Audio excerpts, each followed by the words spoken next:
આપનું સ્વાગત છે।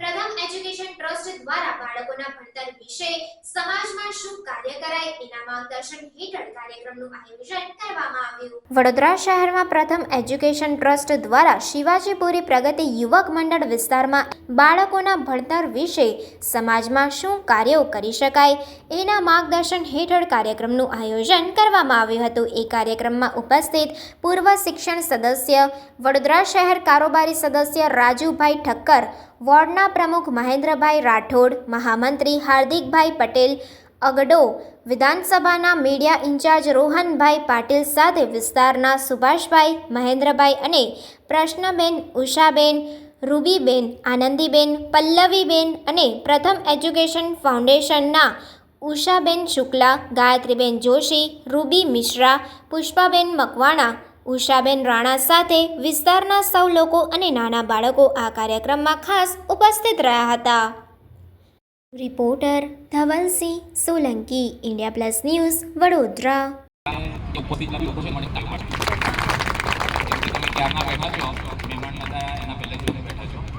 સાથે આજે પ્રથમ એજ્યુકેશન ટ્રસ્ટ એમના દ્વારા પ્રોગ્રામ છે, એમાં ઉપસ્થિત વડોદરા શહેર કારોબારી સભ્ય રાજુભાઈ ઠક્કર, વોર્ડના પ્રમુખ મહેન્દ્રભાઈ, મહામંત્રી હાર્દિકભાઈ, આપણા વિસ્તારના અહીંયાના પ્રમુખ સુભાષભાઈ, મહેન્દ્રભાઈ સાથે આ ટ્રસ્ટમાં 25 વર્ષથી જે કામ કરે છે ઉષાબેન, એ સાથે એમની સાથે જે ટીમમાં છે ઉષાબેન છે, રૂબીબેન છે, આનંદીબેન છે અને આપ સૌ લોકો સૌ લોકો એક ટ્રસ્ટ કામ કરો।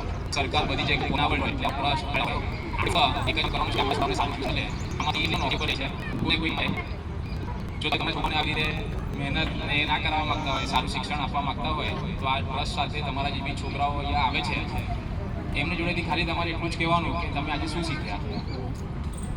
આ ટ્રસ્ટ તમારી પાસેથી ફક્ત માગે નથી, આ છોકરાઓને સમય કાઢીને મોકલવાના છે અને આપણે જગ્યાએ સારી નોકરી કરે એ જ આપણે એમને સહયોગ આપવાનો છે।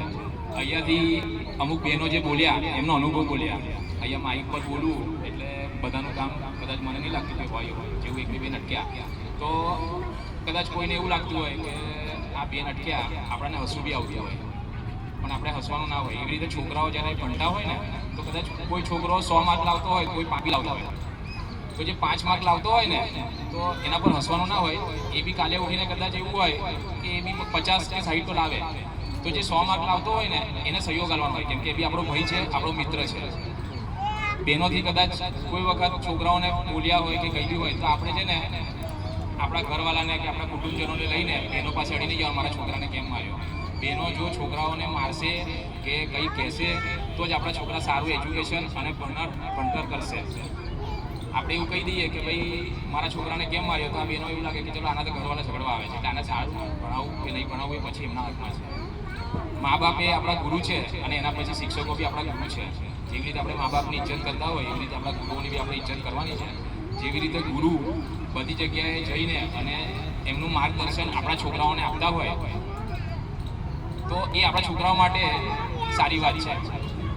વધારે સમય નથી લેતો, હું મારા 2 શબ્દોને વિરામ આપું છું અને ફરીથી એક વખત અહીંયા ઉપસ્થિત મહેમાનગણો અને અહીંયાના મેડમો અને આપ સૌનો હું આભાર વ્યક્ત કરું છું કે મને આ કાર્યક્રમમાં બોલાયો અને 2 શબ્દ બોલવાનો મોકો મળ્યો છે। ફરીથી તમારા તાળીઓ પાડવાનું આ તાળીઓ મારા માટે નહીં,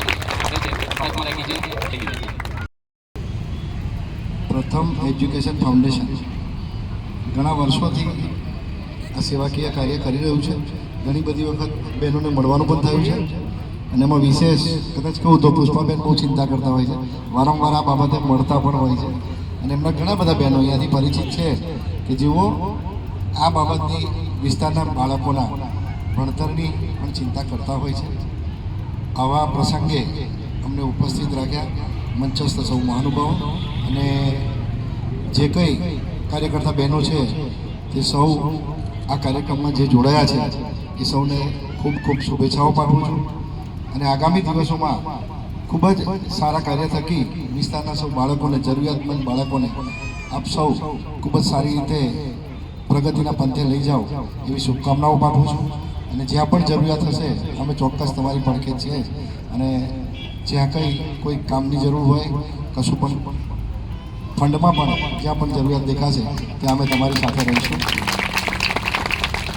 વારંવાર બેન જગ્યા માટે પણ કહેતા હતા, પુષ્પાબેન એકવાર આવેલા જગ્યા માટે પણ મેં એક જગ્યા પણ એમને કીધી છે અને ત્યાં પણ જો કદાચ એમને અનુકૂળતા હોય તો એકવાર તમે બધા વિઝિટ કરી લેજો.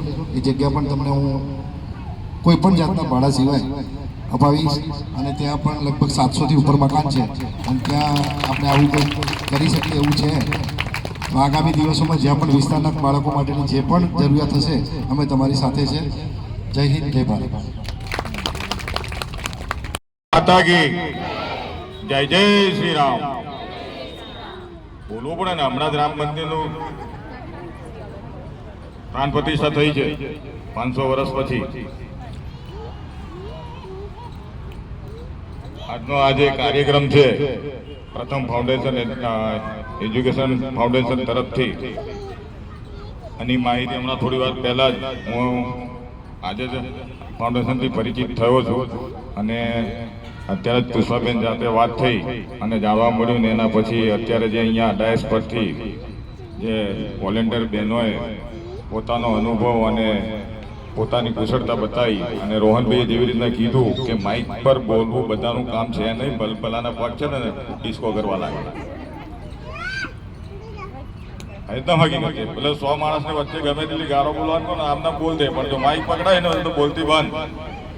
એના પણ આટલું બોલવું ને એ બહુ મહત્વની વસ્તુ છે. માઇક પકડીને આટલા લોકોની સામે ઊભા રહીને બોલવું એ આપ બધાની શિક્ષણ જ છે, એ લોકોને મોટિવેશન છે. સારા સમાજનું ઘડતર કરવા માટે એક સારા વ્યક્તિત્વનું ઘડતર કરવું બહુ જરૂરી છે અને સારા વ્યક્તિત્વનું ઘડતર ત્યારે થાય જ્યારે બાળકને સારા સારી શિક્ષા તમામ પ્રયત્ન કરી રહી છે, પણ ક્યાંક જીવનમાં સંબંધ નથી હોતું. એના જ્ઞાન જરૂર છે. આ તરફથી કરવામાં આવ્યું એટલા માટે હું આ પ્રથમ અભિનંદન આપું. ભણતર માટે તમે વ્યક્તિનું કરો તો એક પરિવાર થાય.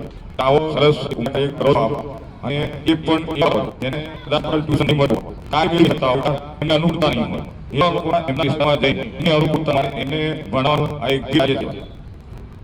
આ કેટલા જોડાયેલા ખૂબ ખૂબ અભિનંદન છે.